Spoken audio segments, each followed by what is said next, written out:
Imagine o cenário.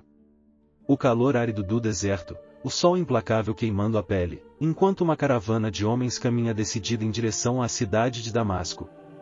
À frente do grupo, um homem de semblante fechado, olhar penetrante e coração imerso em ódio. Ele é Saulo de Tarso, um fariseu fervoroso, nascido e criado para defender as leis do judaísmo a qualquer custo.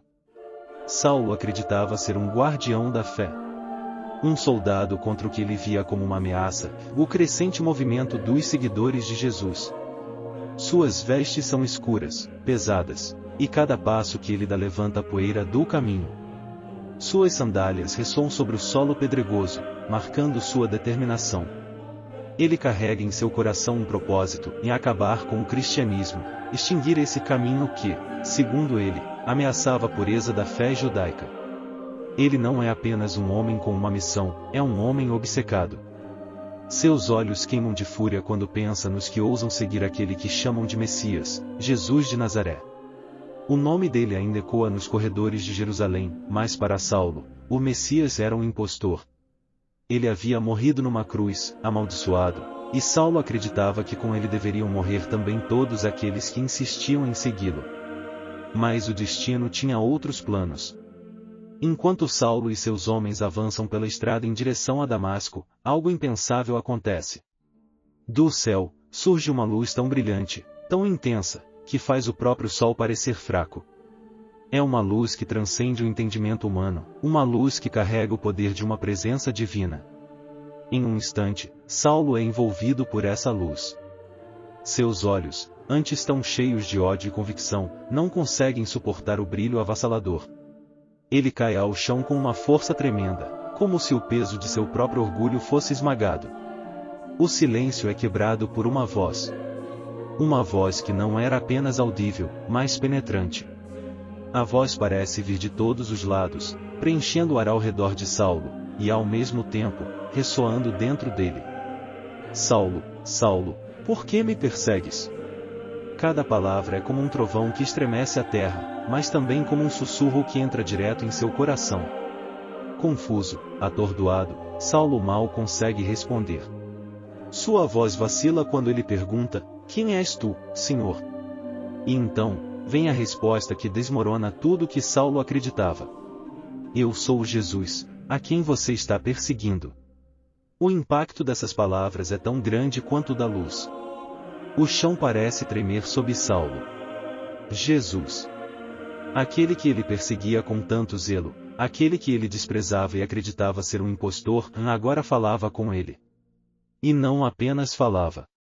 Ele o confrontava de maneira direta, face a face. Nesse momento, tudo muda. Saulo, o homem implacável, imbatível, que caminhava com tanta certeza de sua missão, agora está caído, frágil, vulnerável. Sua visão se foi. Ele está completamente cego.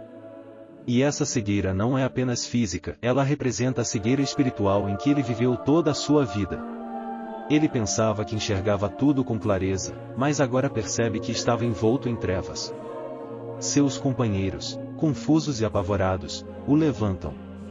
Aquele que antes guiava com punhos de ferro, agora precisa ser conduzido. Eles o levam para Damasco, mas Saulo não é mais o mesmo homem. Cada passo que ele dá é um reflexo da sua nova realidade, e ele está perdido. Durante 3 longos dias, ele permanece cego, sem comer ou beber, isolado. E nesses 3 dias, Saulo, outrora poderoso e seguro, se vê mergulhado em reflexões. Ele revisita todas as suas crenças, todo o seu ódio, todo o seu zelo mal direcionado. O silêncio da escuridão o envolve, mas dentro de si, ele começa a ouvir outra voz. Uma voz de redenção. Enquanto isso, na mesma cidade de Damasco, Deus se revela a um discípulo chamado Ananias. Ele, também tomado pelo medo, hesita ao receber a missão que Deus lhe dá.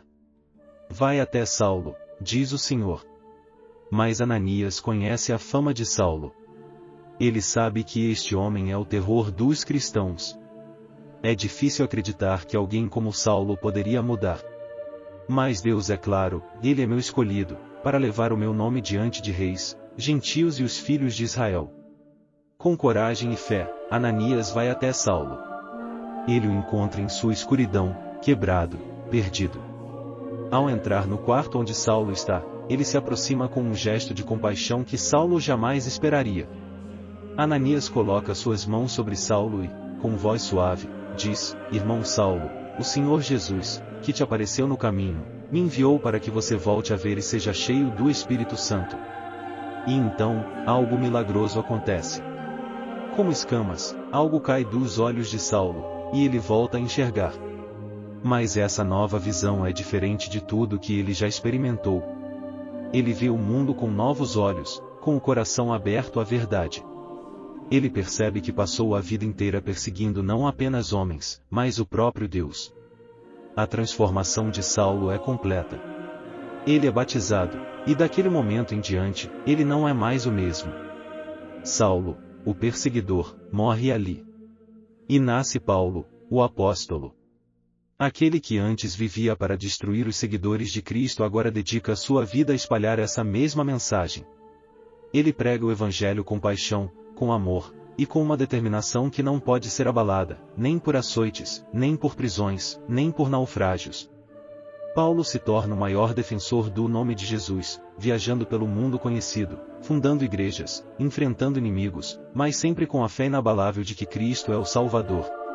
As cartas que Paulo escreveu em suas prisões, em grutas frias, em dias de fome e noites de incerteza, continuam a ecoar através dos séculos. Elas são faróis de esperança, luzes de sabedoria, guias para milhões de vidas ao longo da história. Ele não pregava apenas sobre um Cristo distante teórico, mas sobre um Cristo que o encontrou no caminho, que o transformou e que o redimiu. A história de Paulo é a prova viva de que ninguém está além do alcance da graça de Deus. Não importa quão distante alguém possa parecer, quão endurecido o coração possa estar, a luz de Cristo pode transformar qualquer um, assim como transformou Saulo de Tarso no apóstolo Paulo.